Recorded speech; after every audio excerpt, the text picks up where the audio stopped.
آپ کا میزبان حسن مشتبہ آپ کی خدمت میں سعادت حسن منٹو کے ایک اور افسانے کے ساتھ حاضر ہے، جس کا عنوان ہے کھول دو۔ امرتسر سے اسپیشل ٹرین دوپہر 2 بجے کو چلی اور 8 گھنٹوں کے بعد مغل پورہ پہنچی۔ راستے میں کئی آدمی مارے گئے، متعدد زخمی ہوئے اور کچھ ادھر ادھر بھٹک گئے۔ صبح 10 بجے کیمپ کی ٹھنڈی زمین پر جب سراج الدین نے آنکھیں کھولیں اور اپنے چاروں طرف مردوں، عورتوں اور بچوں کا ایک متلاطم سمندر دیکھا تو اس کی سوچنے سمجھنے کی قوتیں اور بھی ضعیف ہو گئیں۔ وہ دیر تک گدلے آسمان کو ٹکٹکی باندھے دیکھتا رہا۔ یوں تو کیمپ میں ہر طرف شور برپا تھا، لیکن بوڑھے سراج الدین کے کان جیسے بند تھے۔ اسے کچھ سنائی نہیں دیتا تھا۔ کوئی اسے دیکھتا تو یہ خیال کرتا کہ وہ کسی گہری فکر میں غرق ہے، مگر ایسا نہیں تھا۔ اس کے ہوش و حواس شل تھے، اس کا سارا وجود خلا میں معلق تھا۔ گدلے آسمان کی طرف بغیر کسی ارادے کے دیکھتے دیکھتے سراج الدین کی نگاہیں سورج سے ٹکرائیں۔ تیز روشنی اس کے وجود کے رگ و ریشے میں اتر گئی اور وہ جاگ اٹھا۔ اوپر تلے اس کے دماغ پر کئی تصویریں دوڑ گئیں۔ لوٹ، آگ، بھاگم بھاگ، اسٹیشن، گولیاں، رات اور سکینہ۔ سراج الدین ایک دم اٹھ کھڑا ہوا اور پاگلوں کی طرح اس نے اپنے چاروں طرف پھیلے ہوئے انسانوں کے سمندر کو کھنگالنا شروع کیا۔ پورے 3 گھنٹے وہ سکینہ سکینہ پکارتا کیمپ میں خاک چھانتا رہا، مگر اسے اپنی جوان اکلوتی بیٹی کا کوئی پتہ نہ ملا۔ چاروں طرف ایک دھاندلی سی مچی تھی۔ کوئی اپنا بچہ ڈھونڈ رہا تھا، کوئی ماں، کوئی بیوی اور کوئی بیٹی۔ سراج الدین تھک ہار کر ایک طرف بیٹھ گیا اور حافظے پر زور دے کر سوچنے لگا کہ سکینہ اس سے کب اور کہاں جدا ہوئی۔ لیکن سوچتے سوچتے اس کا دماغ سکینہ کی ماں کی لاش پر جم جاتا، جس کی ساری انتڑیاں باہر نکلی ہوئی تھیں۔ اس سے آگے وہ اور کچھ نہ سوچ سکتا۔ سکینہ کی ماں مر چکی تھی۔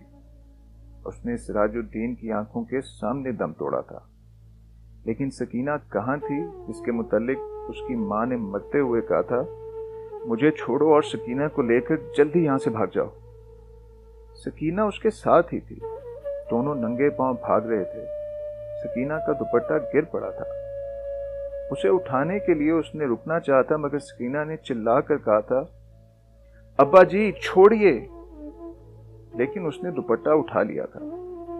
یہ سوچتے سوچتے اس نے اپنے کوٹ کی ابھری ہوئی جیب کی طرف دیکھا اور اس میں ہاتھ ڈال کر ایک کپڑا نکالا۔ سکینہ کا وہی دوپٹہ تھا، لیکن سکینہ کہاں تھی؟ سراج الدین نے اپنے تھکے ہوئے دماغ پر بہت زور دیا، مگر وہ کسی نتیجہ پر نہ پہنچ سکا۔ کیا وہ سکینہ کو اپنے ساتھ اسٹیشن تک لے آیا تھا؟ کیا وہ اس کے ساتھ ہی گاڑی میں سوار تھی؟ راستہ میں جب گاڑی روکی گئی تھی اور بلوائی اندر گھس آئے تھے تو کیا وہ بے ہوش ہو گیا تھا جو وہ سکینہ کو اٹھا کر لے گئے؟ سراج الدین کے دماغ میں سوال ہی سوال تھے، جواب کوئی بھی نہیں تھا۔ اس کو ہمدردی کی ضرورت تھی، لیکن چاروں طرف جتنے بھی انسان پھیلے ہوئے تھے سب کو ہمدردی کی ضرورت تھی۔ سراج الدین نے رونا چاہا، مگر آنکھوں نے اس کی مدد نہ کی۔